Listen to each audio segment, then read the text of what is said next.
खुलुमबाय दुलाराय बर' रायजो राजा नोंथांमोनसिम बिटिआरबासि रायजो राजा नोंथांमोनसिम दिनै रिहन दैमारिया सारा बिथाङा देरहाबाय आरो बे देरहानाया खालि रिहन सारनिल' देरहानाय नङा बे दुलाराय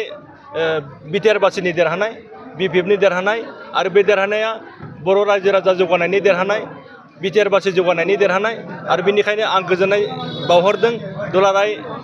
एक्स भलुन्टियार फर्स अर्गेनाइजनि जानानै आंनिफ्राय रोजा रोजा साबायखर बावहरदों आरो बे देरहानाया अरायनि देरहानाय जानानै थाबाय थागोन जों बर' रायजो राजाया जों जौगालांबाय थागोन बेखौनो आं फंनैसो बुंनानै जिरायथ'नाय जाबाय। बेथ' जोबोद मोजांनि बाथ्रा उदालगुरि जिल्लानि सिङाव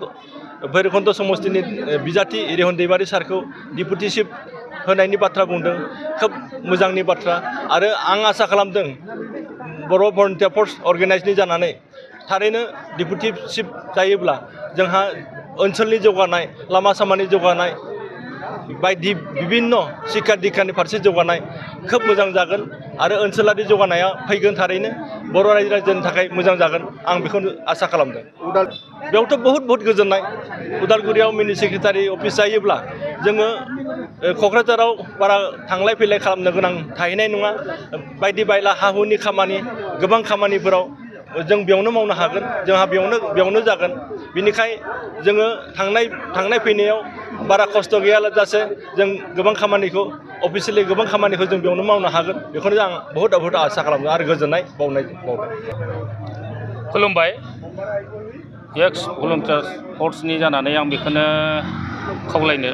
सानदों मानोना गोबां जुजिनायनि गेजेरजों जोङो जोंनि भैरबखुन्द समस्तिनि बिजाथि बिथां रिहन दैमारिखौ जोङो मोजाङै देरहासार होनो हाबाय आरो बेजों लोगोसे जेसेबां बिपिएफ हान्जानि 20 दानसा बिजाथिफोरा देरहानानै फैबाय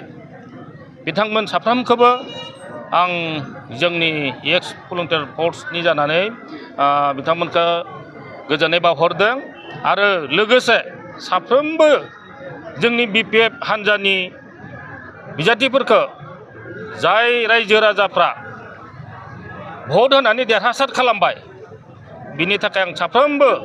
बिटिसि बासिनि रायजो राजा नोंथांमोनखौ आं गोरबो गोसोनिफ्राय